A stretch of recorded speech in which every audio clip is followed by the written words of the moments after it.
Ayo, siapa yang berani uji nyali di sini?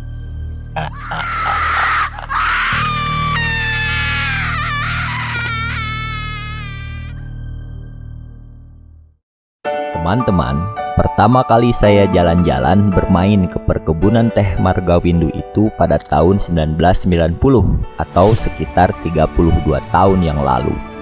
Lokasinya saat itu memang relatif terpencil dan tidak mudah dijangkau. Transportasi umum hanya bisa sampai di ujung jalan aspal Desa Cipancar. Lalu meneruskan dengan berjalan kaki belasan kilometer menyusuri jalanan batu dan tanah merah yang menanjak dan berliku khas pegunungan. Itu sebabnya dulu tak banyak orang yang sengaja bermain ke perkebunan ini kecuali aktivitas kelompok tertentu seperti pecinta alam. Nah teman-teman, tanjakan dan tikungan ini adalah tanjakan dan tikungan terakhir menjelang masuk ke perkebunan teh Margawindu. Wah, dulu mah di situ teh tuh batu nate sarareukeut teh geuning.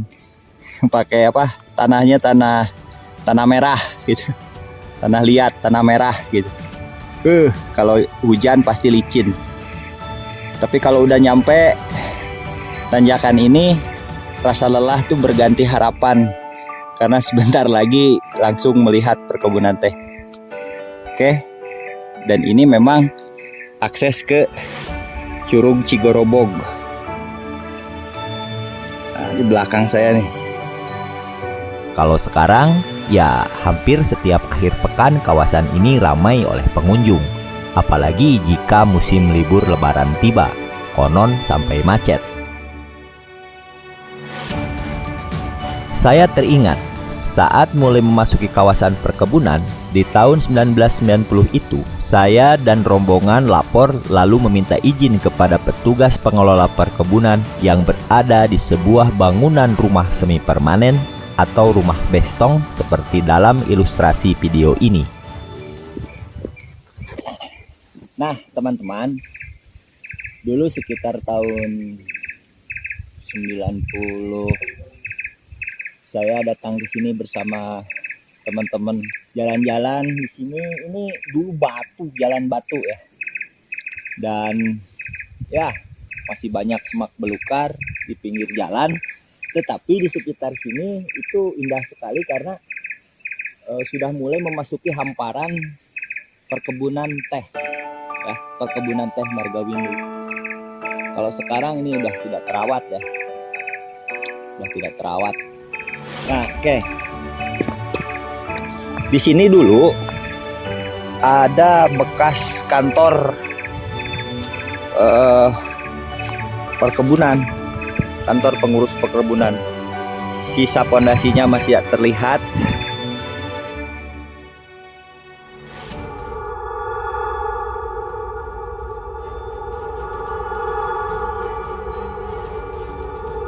Saat itu sekitar pukul 10 pagi. Hawa terasa sejuk dan cenderung dingin. Nampak pula kabut tipis. Di rumah bestong itu, oleh tuan rumah, saya dan rombongan dijamu oleh seduhan teh hijau yang harum dan menghangatkan. Saya nggak berani masuk sana, terlalu bala. Ya, terlalu nih, karena ya bukan apa-apa, barang bisi aya orai. Ya. Nah, ini juga bekas bangunan tua. Nah, bekas bangunan yang sekarang sudah hancur ya. Di seberang rumah bestong itu ada pula dua bangunan semi permanen lainnya.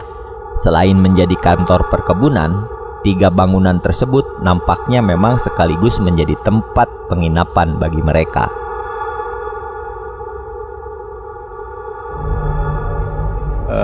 Kawasan ini dulu setelah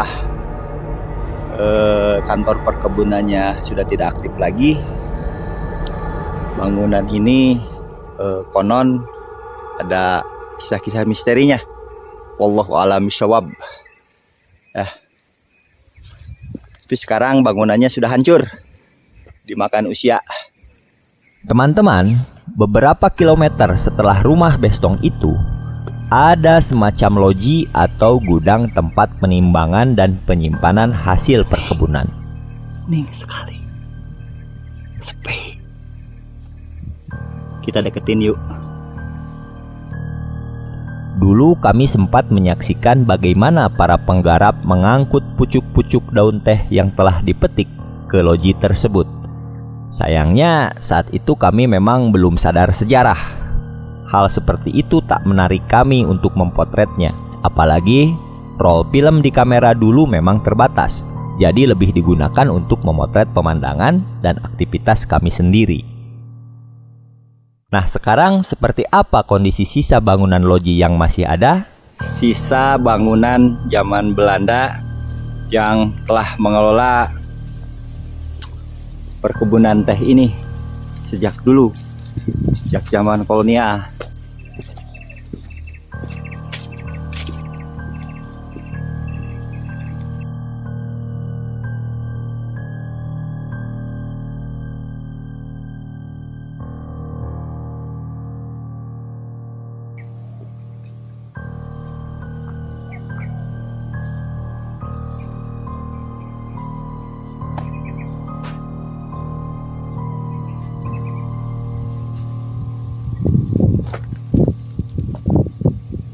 Sepi euy.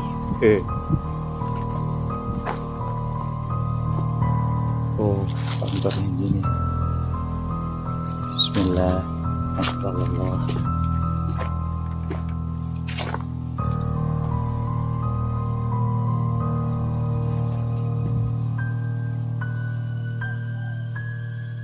Bentengnya.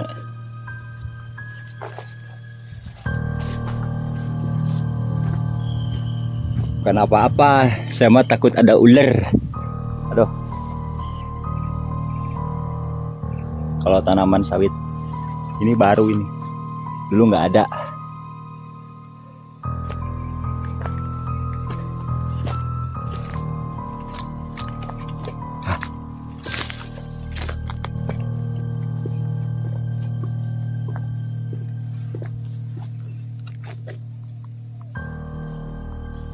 Ah, ayo, siapa yang berani uji nyali di sini?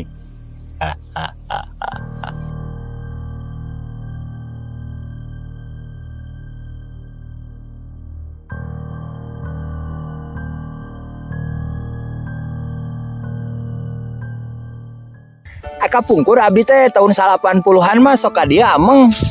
Aya tempat panimbangan enteh na di paling mana? Nah di Lebak. Oh, anu kapungkur. Di Lebak nu datar mah. Anu tos tapi da tos teu aya bangunananya. Oh, pabrik sareng kantor. Gedong nama tilas Belanda. Gedong nama tilas Belanda.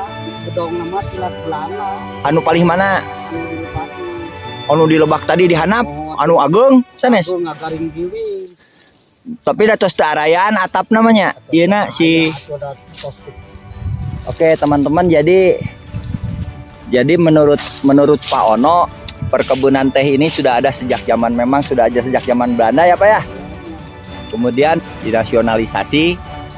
Kemudian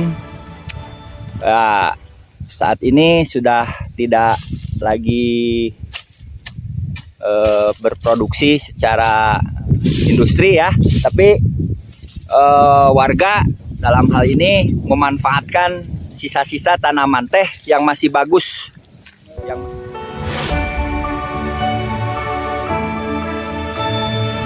Oke teman-teman, perkebunan teh Margawindu ini sudah ada sejak zaman kolonial Belanda. Nanti kita bahas sejarahnya ya. Ada beberapa dokumen dan buku berbahasa Belanda yang saya temukan, dan nanti kita bahas sejarah. Tapi hari ini kita nikmati aja pemandangannya, betapa indah alam semesta.